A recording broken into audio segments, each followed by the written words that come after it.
Êtes-vous fatigué de mendier de l'attention, de mendier la reconnaissance, d'être traité comme une option alors que cela devrait être une priorité? Arrêtez-vous maintenant. Le pouvoir absolu ne consiste pas à courir après les gens, mais à faire en sorte qu'ils s'ennuient tellement de vous qu'ils s'agenouillent en votre absence. Il ne s'agit pas d'une stratégie de manipulation, mais d'une leçon brutale et stoïque d'estime de soi. Alors que vous vous humiliez pour des miettes d'attention, les vrais maîtres de la vie cultivent une valeur si irremplaçable que son absence cause de la douleur. Les faibles mendiants, on se souvient des forts. Votre présence devrait être un privilège et non un plaidoyer désespéré. Lorsque vous apprenez à vivre selon vos propres principes, sans chercher de validation extérieure, vous devenez une force gravitationnelle qui attire un véritable respect. Cette vidéo brisera vos illusions sur les relations, le travail et l'image de soi.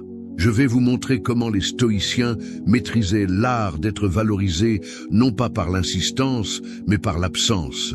Comment créer un vide si puissant que les autres vous manquent, comme si une partie d'eux m'avait été arrachée. Préparez-vous à une transformation radicale. Voici les 10 piliers qui mettront les autres à genoux en votre absence. 1. Valeur intérieure. Arrêtez de mendier une validation externe comme un chien affamé de miettes. Sa valeur n'est pas dans les applaudissements qu'il reçoit, les likes qu'il accumule ou les compliments qu'il impdie.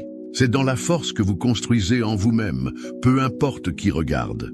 Les stoïciens comprenaient une vérité brutale que la société moderne tente de cacher.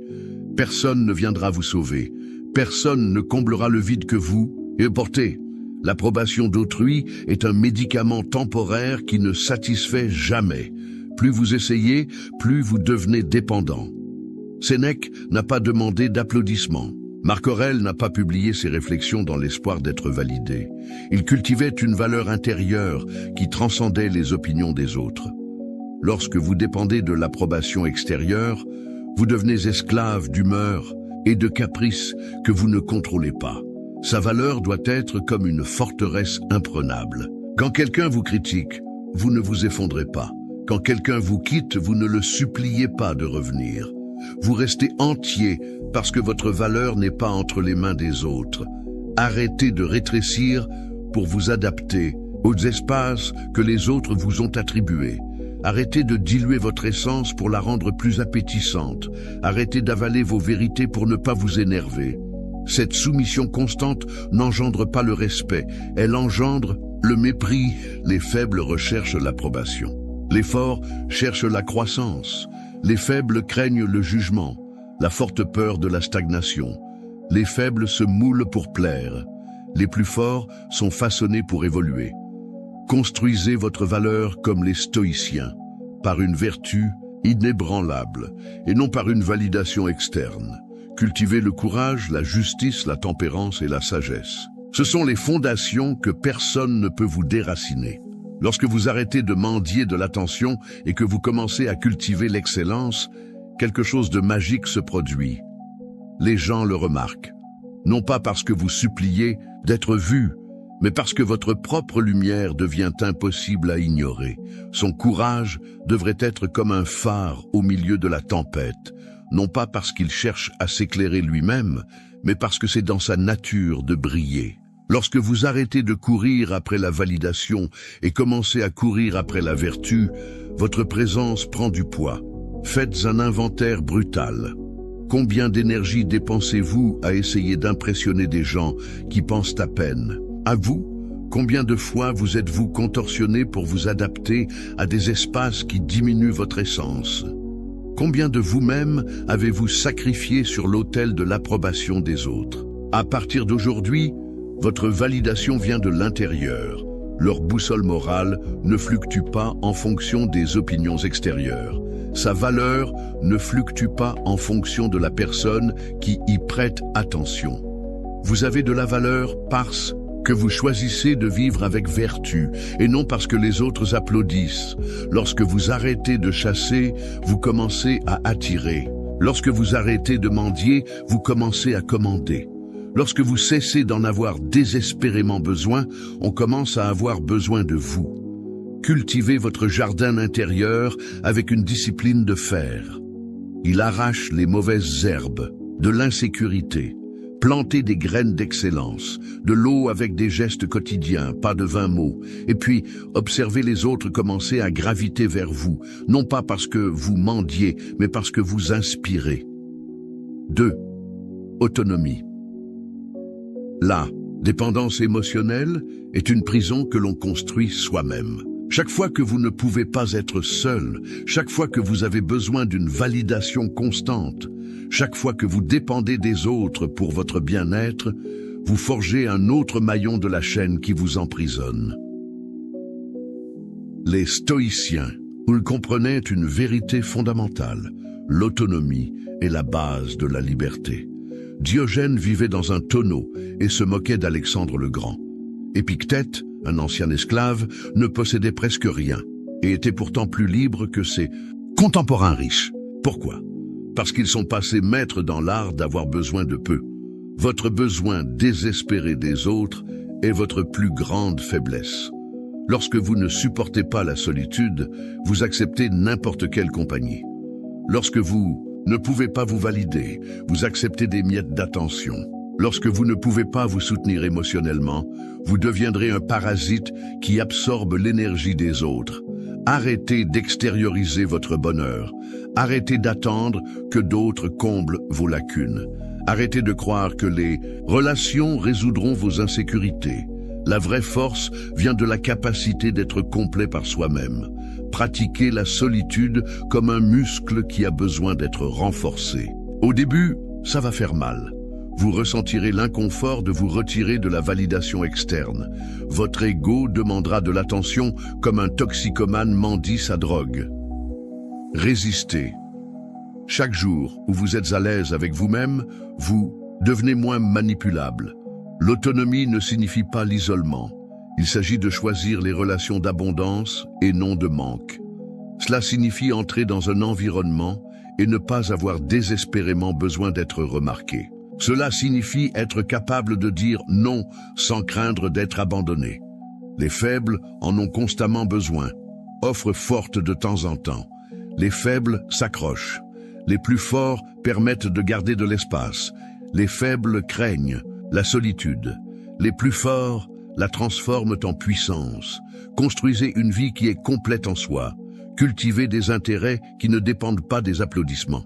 Développez des compétences que personne ne peut vous enlever.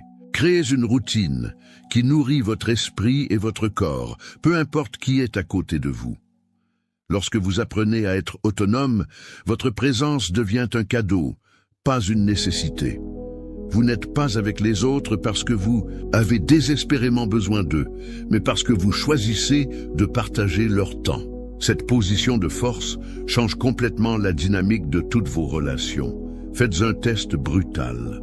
Pouvez-vous passer un week-end entier seul, sans chercher de validation sur les réseaux sociaux, sans messages désespérés, sans avoir besoin de quelqu'un pour occuper votre temps? Si la réponse est non, vous avez trouvé votre première faiblesse majeure à surmonter. L'autosuffisance est la base du respect. Personne ne respecte ceux qui mendient. Personne n'accorde de valeur à ce qui est toujours disponible. Personne ne manque de ce qui ne manque jamais. Lorsque vous montrez que vous êtes bien pour vous-même, les autres commencent à se demander s'ils dépendent de vous. C'est la vérité que peu de gens affrontent. Votre besoin désespéré chasse la chose même que vous cherchez à attirer. Votre indépendance attire exactement ce que vous avez cessé de poursuivre. La loi de l'attraction ne fonctionne pas avec le désespoir. Elle fonctionne avec un véritable courage. Devenez la source de votre propre validation, le pilier de votre propre stabilité, le centre de votre propre univers. Alors, et alors seulement, les autres ressentiront votre absence comme une perte profonde, et non comme un soulagement de leurs exigences constantes. 3. Présence authentique. Sa présence est diluée, faible, oubliable. Vous entrez dans des environnements en essayant de plaire à tout le monde, en vous moulant comme de l'eau pour tenir dans n'importe quel récipient. Cette adaptation constante ne génère pas l'admiration, mais l'indifférence. Personne ne manque ceux qui n'ont jamais prouvé qui ils sont vraiment. Les stoïciens comprenaient que l'authenticité n'est pas seulement une vertu morale, c'est une force stratégique. Lorsque Caton marchait pieds nus dans les rues de Rome en temps de crise, sa présence communiquait une intégrité inébranlable. Il n'avait pas besoin de crier ses convictions. Sa simple présence était un manifeste vivant. Arrêtez d'être l'ombre pâle de vous-même. Arrêtez d'avaler vos vérités pour éviter les conflits. Arrêtez de diluer votre essence pour être plus acceptable. Cette version aqueuse de vous-même est facilement remplaçable, de sorte que personne ne s'agenouille lorsque vous n'êtes pas là. Sa présence doit être comme un fer rouge, impossible à ignorer, impossible à maintenir, sans être transformé par le contact. Non pas à cause de l'arrogance ou de l'exhibitionnisme, mais à cause de la densité du caractère. Lorsque vous parlez, vos mots doivent avoir du poids. Lorsque vous agissez, vos actions doivent avoir un but. Dès l'entrée, l'environnement doit ressentir le changement. Les faibles sont des caméléons sociaux. Les plus forts sont des phares inamovibles. Faible monnaie pour plaire. Les forts attirent en restant fidèles. Les faibles craignent le jugement. Les forts acceptent qu'ils ne plairont pas à tout le monde. Et c'est un avantage. Cultivez des convictions claires et défendez-les avec un calme inébranlable. Vous n'avez pas besoin de crier vos vérités, vous devez les vivre constamment. L'authenticité ne consiste pas à être impoli ou impulsif. Il s'agit d'aligner vos actions sur vos valeurs les plus profondes, peu importe qui vous regarde. Lorsque vous cessez d'essayer d'être tout pour tout le monde, vous devenez irremplaçable. Pour certains, c'est le calcul brutal de l'authenticité. Vous perdrez l'approbation superficielle des masses, mais vous gagnerez la profonde loyauté de quelques-uns qui résonnent avec votre vérité. Faites un inventaire impitoyable. Combien de fois aujourd'hui avez-vous gardé le silence alors que vous auriez dû parler? Combien de fois avez-vous souri quand vous avez voulu froncer les sourcils? Combien de fois avez-vous été d'accord lorsque votre moi intérieur a crié en désaccord? Chacune de ces petites trahisons de leur authenticité diminue le poids de leur présence. La présence authentique est magnétique, non pas parce qu'elle cherche à attirer l'attention, mais parce qu'elle dégage une conviction. Lorsque vous êtes pleinement aligné avec vos valeurs, votre énergie change. Les gens ressentent la différence entre quelqu'un qui vit pour impressionner et quelqu'un qui vit selon des principes intérieurs inébranlables. Arrêtez d'essayer d'être intéressant et commencez à vous y intéresser. Arrêtez d'essayer d'être impressionnant et commencez à vous impressionner. La véritable présence ne vient pas de performances calculées, mais d'un véritable engagement envers le monde qui vous entoure. Les stoïciens pratiquaient ce qu'ils appelaient vivre selon la nature. Pas seulement la nature extérieure, mais leur propre nature essentielle. Lorsque vous honorez qui vous êtes vraiment, sans excuse ni dilution, vous créez une présence qui laisse un vide lorsque vous êtes absent. Son authenticité est son arme secrète dans un monde de contrefaçon. À l'ère des filtres, des masques sociaux et des personnalités fabriquées, leur vérité nue est révolutionnaire. Ne gaspillez pas ce pouvoir en essayant d'être une autre copie de quelque chose qui existe déjà. 4. Des limites saines. Ces limites sont aussi faibles qu'une lettre morte. Vous permettez à n'importe qui d'entrer dans votre espace, de consommer votre temps, de drainer votre énergie. Vous dites oui quand vous voulez dire non. Vous êtes disponible 24 heures sur 24, 7 jours sur 7. Vous répondez au message instantanément. Vous abandonnez vos projets d'aider les autres. Et puis ils se demandent pourquoi personne n'apprécie sa présence. Les stoïciens comprenaient une vérité fondamentale. Ce qui est toujours disponible perd de sa valeur. Sénèque, conseiller des empereurs, réservait un temps quotidien à la réflexion solitaire, inaccessible même à Néron. Cette rareté stratégique n'a pas diminué sa valeur, l'a multipliée. Le paradoxe des limites est brutal. Plus on se protège, plus les autres vous respectent. Plus vous vous donnez à vous-même inconditionnellement, plus les autres vous prennent. Pour acquis.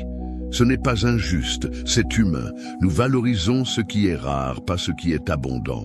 Vos limites communiquent votre valeur. Lorsque vous permettez aux autres de piétiner votre temps, vos besoins et vos valeurs, vous annoncez au monde « Je ne vaux pas grand-chose.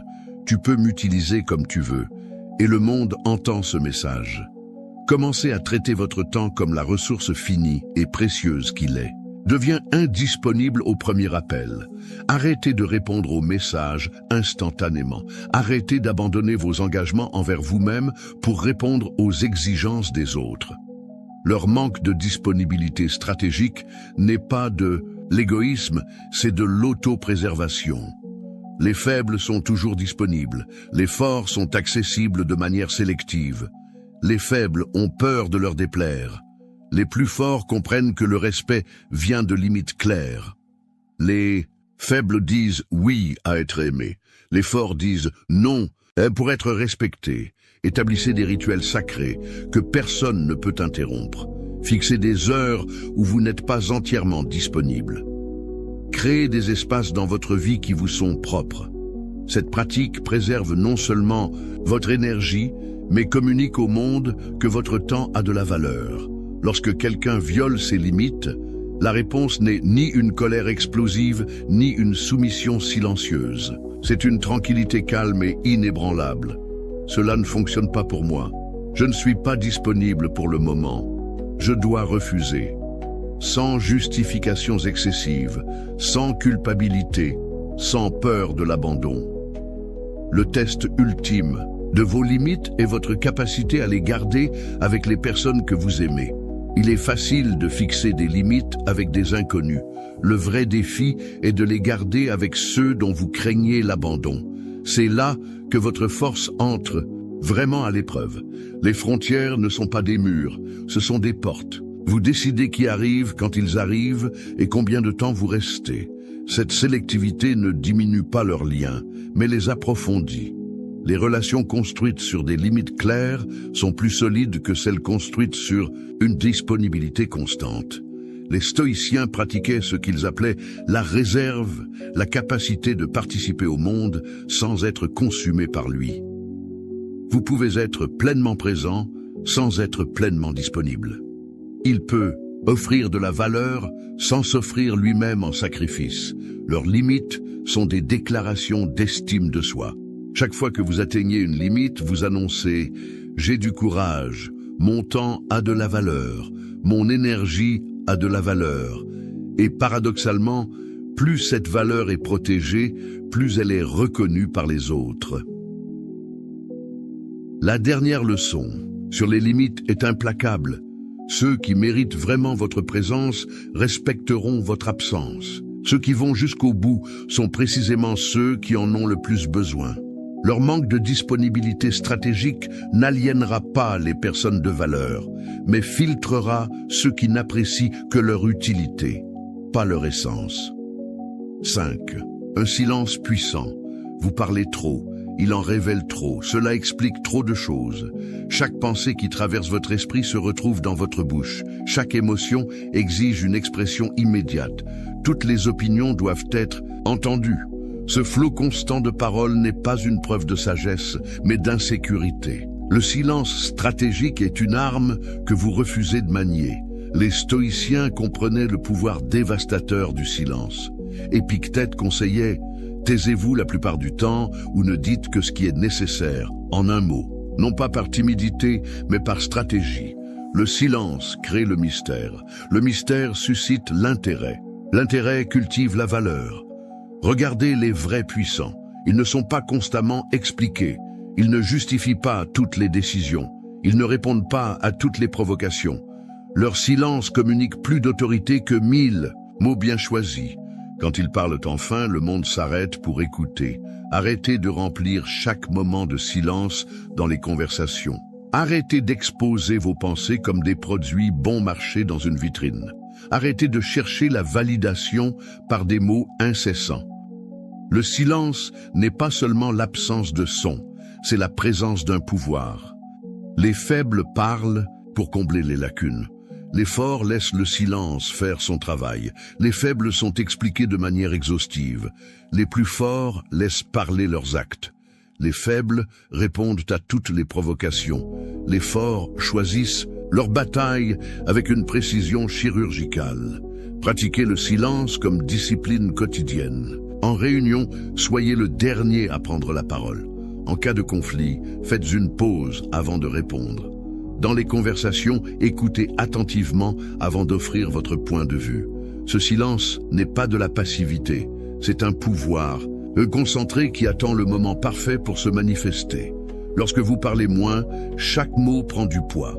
Lorsque vous expliquez moins, chaque action a un sens. Lorsque vous vous défendez moins, votre confiance est communiquée plus que n'importe quel argument.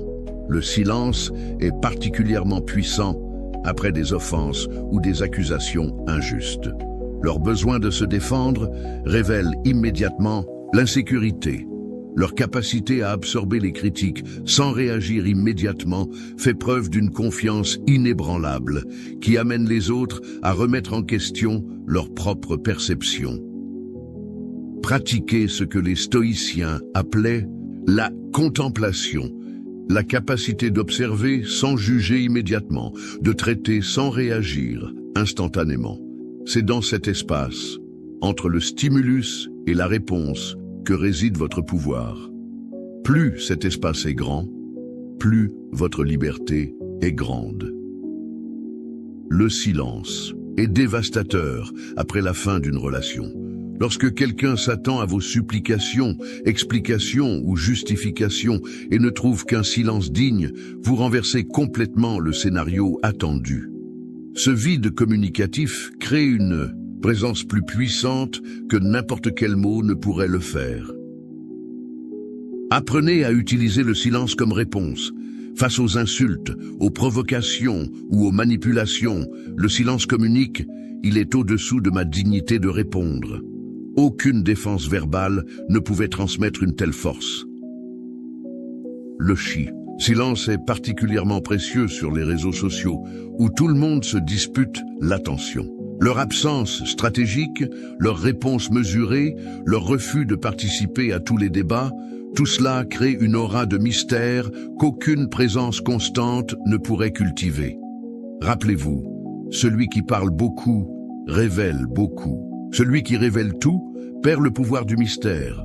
Celui qui perd le mystère devient prévisible. Celui qui devient prévisible devient sacrifiable. Leur silence stratégique n'est pas seulement une tactique, c'est la base de leur caractère indispensable. 6. Rareté stratégique.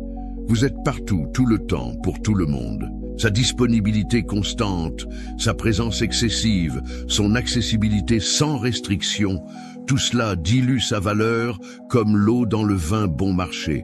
L'économie de base qui est ignorée, ce qui est abondant perd de la valeur. Ce qui est rare prend de la valeur. Votre présence excessive sabote précisément ce que vous recherchez, être valorisé.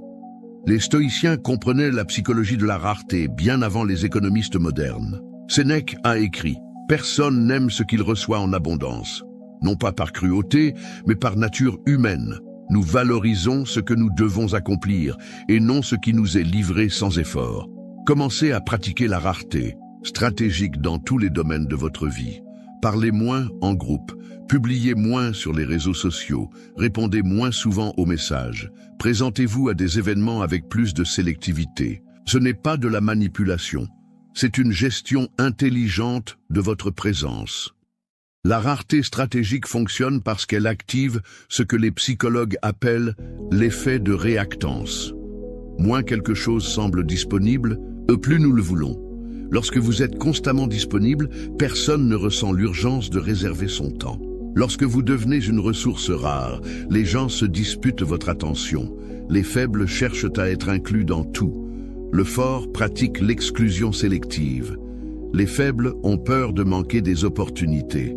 Les forts comprennent que la sélectivité crée des opportunités. Les faibles disent oui par peur. Les forts disent non à la stratégie. Appliquez la rareté stratégique aux relations. Vous n'êtes plus toujours disponible pour les rendez-vous. Arrêtez de répondre aux messages instantanément. Arrêtez d'annuler vos rendez-vous pour répondre aux commandes de dernière minute. Leur indisponibilité occasionnelle n'effrayera pas les personnes de valeur, mais augmentera leur intérêt. Dans les milieux professionnels, la rareté stratégique est encore plus puissante.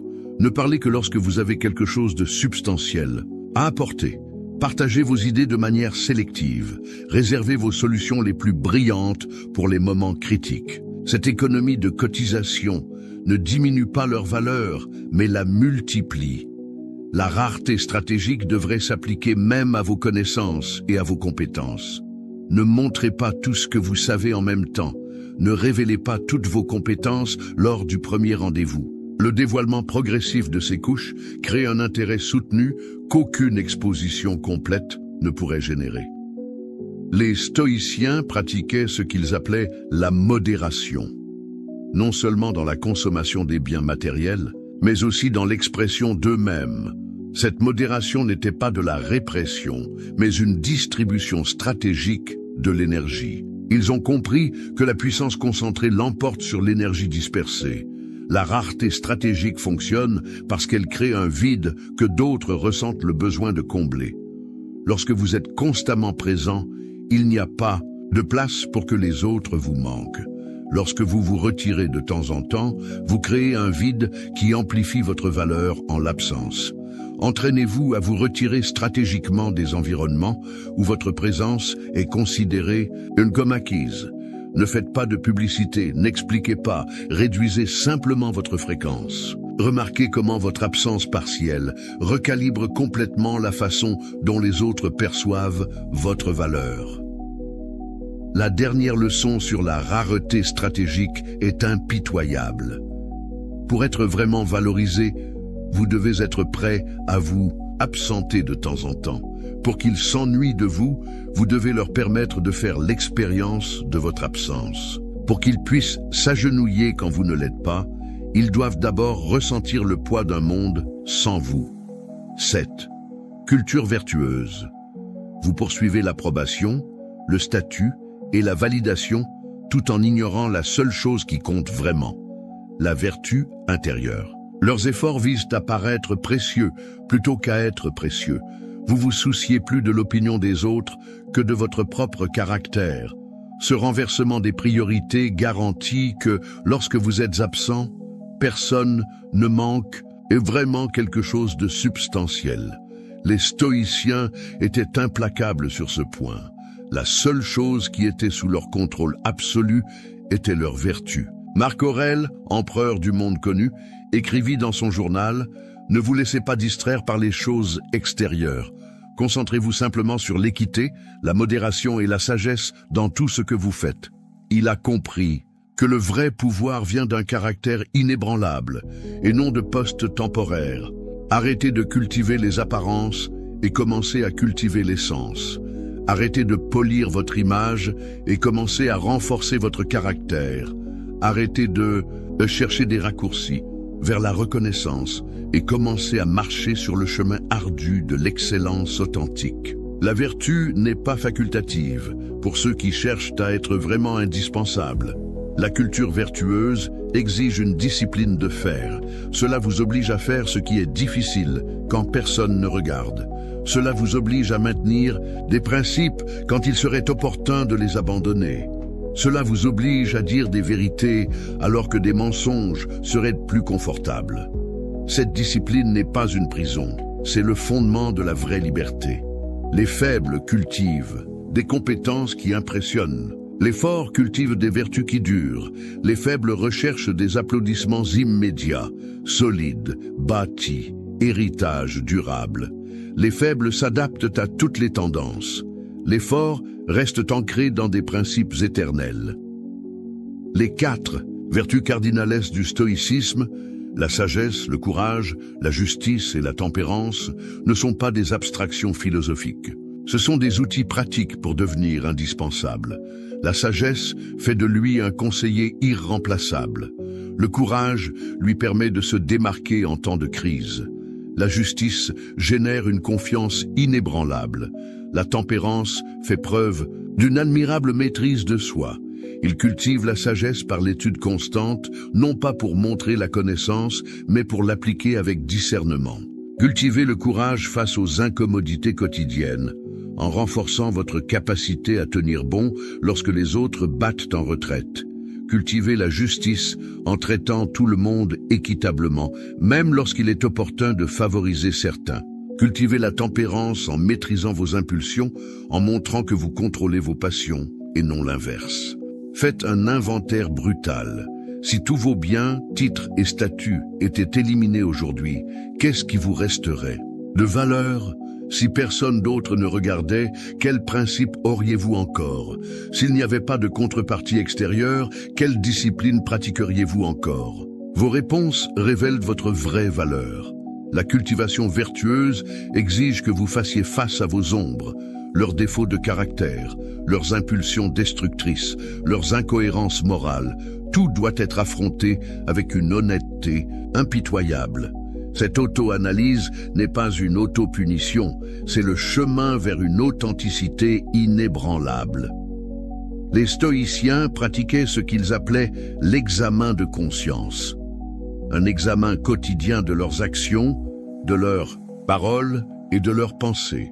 Il ne s'agit pas de se torturer de culpabilité, mais d'identifier les domaines à améliorer. Cette pratique constante faisait en sorte que chaque jour les rendait plus précieux que les précédents. Votre vraie valeur n'est pas dans ce que vous possédez, mais dans qui vous êtes. Non pas dans les liens qu'il accumule, mais dans le caractère qu'il démontre. Non pas dans les impressions qu'il crée, mais dans les vertus qu'il incarne. Lorsque vous cultivez la vertu authentique, votre présence a un poids que les autres ressentent instinctivement. L'ironie finale de la culture vertueuse est dévastatrice. En vous concentrant moins sur le fait d'être valorisé par les autres et plus sur le fait d'être vertueux par principe, vous devenez précisément le genre de personne dont l'absence crée un vide impossible à combler. Non pas parce qu'il cherchait à être irremplaçable, mais parce qu'il est devenu vraiment précieux. 8. Détachement libérateur, leur attachement désespéré et leur prison. Vous vous accrochez aux relations comme si elles étaient des bouées de sauvetage. Vous vous accrochez à des positions comme si elles définissaient votre valeur. Vous vous identifiez aux possessions comme si elles étaient des extensions de votre être. Cet attachement constant ne démontre pas la loyauté ou l'engagement, mais la peur et la dépendance. Et personne ne s'agenouille pour l'absence d'un prisonnier désespéré. Les stoïciens pratiquaient ce qu'ils appelaient la préparation à l'adversité. L'exercice mental d'accepter à l'avance que tout ce que vous appréciez peut être perdu. Épictète, un ancien esclave qui connaissait une perte profonde, a enseigné: ne dites jamais à propos de quoi que ce soit « je l'ai perdu », mais plutôt « je l'ai rendu ». Ce détachement n'était pas une froide indifférence, mais une liberté radicale. Commencez à pratiquer le détachement dans tous les domaines de votre vie. Lâchez les relations qui vous diminuent. Lâchez les positions qui limitent votre croissance. Lâchez les possessions qui vous possèdent plus que vous ne les possédez. Ce détachement n'est pas l'abandon, c'est la libération. Le paradoxe du détachement est brutal. Moins vous vous accrochez à vous, plus les autres veulent vous retenir. Moins vous avez désespérément besoin de quelque chose. Plus vous avez de pouvoir sur lui. Plus vous êtes disposé à perdre, moins vous êtes susceptible de perdre. Les faibles s'accrochent les uns aux autres par peur. Les fortes laissent place à la confiance. Les faibles menacent d'abandonner, de manipuler. Les forts acceptent de partir si nécessaire. Les faibles craignent des pertes telles que l'annihilation. Les forts voient les pertes comme une transformation. Pratiquez le détachement dans les relations. Aimez complètement, mais sans une dépendance étouffante. Donnez-vous complètement, mais gardez votre identité intacte. Valorisez la connexion, mais acceptez qu'elle puisse se terminer. Ce détachement ne diminue pas l'amour, mais le purifie des attentes désespérées. Dans le domaine professionnel, le détachement est encore plus puissant. Faites de votre mieux, mais omettez la reconnaissance. Il propose des idées brillantes, mais laisse de côté le besoin de crédit. Il dirige avec excellence, mais laisse le titre de côté. Cette liberté de résultat crée une présence magnétique que les titres ne peuvent pas acheter. Le détachement doit être pratiqué même avec leurs croyances et leurs identités. Accrochez-vous moins à ce que vous pensez être et permettez-vous d'évoluer. Défendez vos convictions avec passion, mais restez humble pour les revoir si nécessaire. Cette flexibilité n'est pas une faiblesse, c'est une sagesse évolutive. Les stoïciens pratiquaient des exercices de privation volontaire, des périodes pendant lesquelles ils vivaient délibérément avec moins qu'ils ne le pouvaient. Ils dormaient par terre de temps en temps, jeûnaient, portèrent des vêtements simples, non pas par masochisme, mais pour se rappeler qu'ils pouvaient perdre le confort sans perdre leur dignité. Le détachement crée une aura de mystère et de puissance.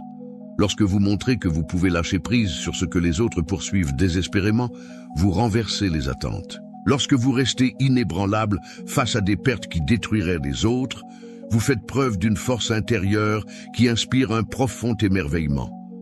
Entraînez-vous à lâcher prise même votre besoin d'être valorisé. Paradoxalement, moins vous avez besoin que les autres reconnaissent votre valeur, plus ils s'en rendent compte. Moins vous demandez d'attention, plus vous l'attirez naturellement. Moins vous craignez le rejet, moins vous avez de chances d'être rejeté. La dernière leçon sur le détachement est implacable. Pour que les autres vous manquent vraiment, vous devez être vraiment prêt à partir. Pour qu'ils puissent s'agenouiller, en leur absence, vous devez être complètement en paix avec cette absence. Le détachement n'est pas seulement une pratique philosophique, c'est la base psychologique de votre pouvoir personnel. 9. Un héritage durable. Vous vivez pour l'instant, pour une validation instantanée, pour une gratification immédiate. Leurs actions sont motivées par des récompenses à court terme. Un compliment, un like, un moment d'attention. Cet état d'esprit éphémère fait en sorte que leur présence est aussi oubliable qu'une publicité télévisée. Personne ne s'agenouille devant l'absence de ceux qui ne laissent pas de traces durables. Les stoïciens comprenaient une vérité fondamentale. Nous vivons 2 fois. Une fois dans la chair, une fois dans la mémoire de ceux que nous touchons. Marc Aurèle a écrit « Ce que nous faisons maintenant résonne dans l'éternité ». Il a compris que la vraie valeur transcende le moment présent et se répercute à travers le temps. Arrêtez de vivre juste pour aujourd'hui. Commencez à construire quelque chose qui vous survivra. Arrêtez de courir après les applaudissements momentanés et commencez à créer un impact durable. Arrêtez de courir après l'attention et commencez à cultiver votre influence. L'héritage n'est pas la vanité, c'est l'expression maximale de sa valeur. La construction d'un héritage nécessite une vision à long terme. Cela vous oblige à vous demander constamment « Comment mes actions influenceront-elles demain ? Quelles graines est-ce que je plante pour que d'autres récoltent ? Quelle valeur est-ce que j'incarne et dont les autres se souviendront ?» Ces questions transforment les gestes quotidiens en briques d'éternité.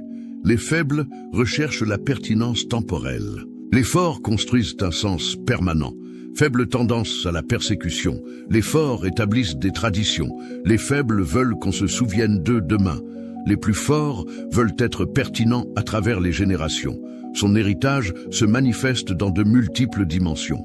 Dans les connaissances que vous partagez, qui continuent d'éduquer même en votre absence, dans les systèmes que vous créez, qui continuent de fonctionner même sans votre supervision, dans les valeurs que vous démontrez, qui continuent à vous inspirer même après votre départ.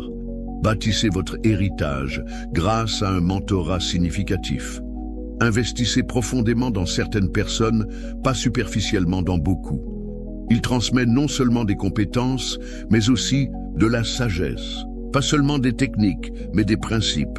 Pas seulement de l'information, mais du discernement. Les connaissances que vous transférez continuent de générer de la valeur longtemps après votre départ. Faites un état des lieux brutal.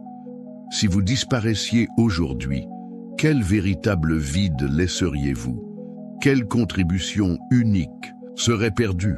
Quelle valeur irremplaçable cesserait d'exister? Si vos réponses sont vagues ou inexistantes, vous avez trouvé que votre mission est plus urgente. Les stoïciens pratiquaient ce qu'ils appelaient la visualisation de la mort. Non pas par morbidité, mais par clarté. En contemplant régulièrement leur finitude, ils ont pris du recul sur ce qui comptait vraiment. Cette pratique ne les a pas paralysés par la peur, mais les a dynamisés avec un but. Son héritage se construit à travers des œuvres tangibles qui survivent au temps. Un livre qui continue d'enseigner, une entreprise qui continue de servir, une innovation qui continue de bénéficier, une cause qui ne cesse de progresser. Ces créations sont des extensions de leurs valeurs qui persistent même en leur absence. L'héritage le plus puissant, cependant, est l'impact que vous avez sur le caractère des autres. Les gens qui sont devenus plus courageux par leur exemple, plus complets en raison de ces principes, plus résistants en raison de leur résistance. Cet héritage de caractère est invisible, mais indestructible. Il continue de générer de la valeur de manière exponentielle à travers les vies qu'il touche. Construisez votre héritage avec une humilité stratégique. Ne cherchez pas des monuments à votre ego, mais des solutions à des problèmes importants. Ne cherchez pas la reconnaissance, mais l'impact. N'exigez pas de crédit, mais assurez la continuité. Le paradoxe de l'héritage est que les plus durables viennent souvent de ceux qui ont le moins recherché la gloire personnelle. La dernière leçon sur l'héritage est implacable.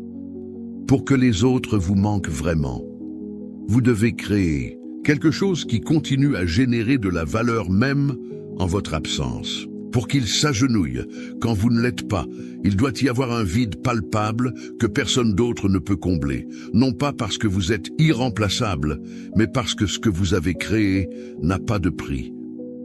Dix. Une paix inébranlable. Vous êtes esclaves de leurs réactions.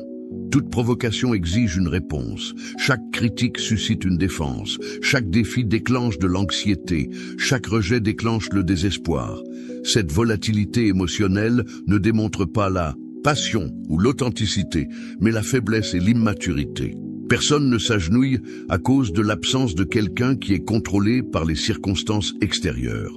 Les stoïciens maîtrisaient l'art de la tranquillité intérieure au milieu du chaos extérieur. Épictète, qui a connu l'esclavage, l'exil et le handicap physique, a enseigné « Ce ne sont pas les choses qui dérangent les hommes, mais les opinions qu'ils ont à leur sujet ». Cette paix intérieure n'était pas une résignation passive, mais un pouvoir actif, la capacité de rester centré lorsque tout le monde autour de vous perd son sang-froid.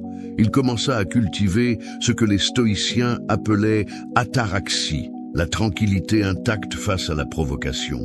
Lorsque vous êtes insulté, gardez votre sang-froid. Lorsque vous êtes mis au défi, restez à l'écart. Lorsqu'on insiste, respectez les principes. Cette stabilité n'est pas une froideur émotionnelle, c'est une domination supérieure. La paix inébranlable se construit par la pratique quotidienne de distinguer ce qui est sous votre contrôle de ce qui ne l'est pas. Vos actions sont sous votre contrôle. Vos réponses sont sous votre contrôle. Ces principes sont sous son contrôle. Presque tout le reste, y compris les opinions des autres, les circonstances extérieures et les résultats finaux, est hors de votre contrôle. Cette distinction n'est pas limitative, elle est libératrice. Les faibles sont réactifs comme de la poudre à canon. Les plus solides réagissent comme de l'acier trempé. Les faibles sont ébranlés par toutes les opinions. Les plus forts sont ancrés dans des valeurs internes. Les faibles cherchent la paix en éliminant les problèmes. Les forts trouvent la paix en les transcendant. Pratiquez une paix inébranlable dans les affrontements. Quand les autres élèvent la voix, baissez la vôtre. Quand les autres accélèrent, ralentissez. Lorsque les autres attaquent, maintenez votre dignité. Ce contraste ne diminue pas sa force, mais l'amplifie plutôt. Leur capacité à rester centrés lorsqu'ils sont provoqués communique une puissance que les cris ne pourraient jamais exprimer. En cas de crise, votre paix inébranlable devient votre atout le plus précieux. Quand tout le monde panique, Leur clarté se démarque. Lorsque tout le monde réagit de manière impulsive, leur réponse mesurée est impressionnante. Lorsque tout le monde succombe à la pression, leur sang-froid inspire. Cette stabilité n'est pas seulement admirable, mais elle est magnétiquement attrayante. Les stoïciens pratiquaient des exercices mentaux quotidiens pour renforcer leur paix intérieure. Ils ont visualisé des scénarios difficiles et répété des réponses vertueuses. Ils ont envisagé des pertes possibles pour atténuer leur impact émotionnel. Ils pratiquaient la gratitude pour contrer les tendances négatives. Ces pratiques n'étaient pas des superstitions. Elles étaient un entraînement systématique de l'esprit.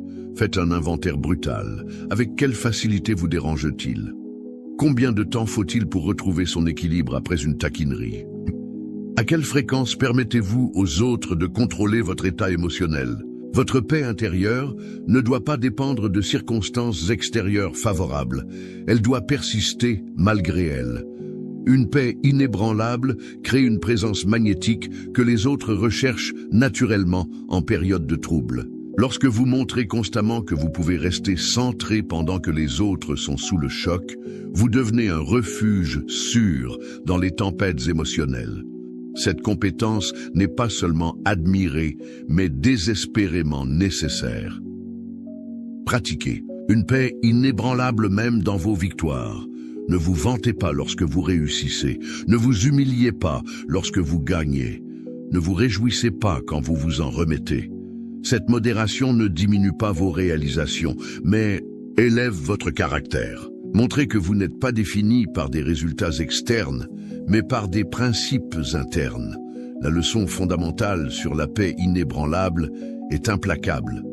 Pour que les autres vous manquent vraiment, vous devez offrir quelque chose qu'ils trouvent rarement ailleurs.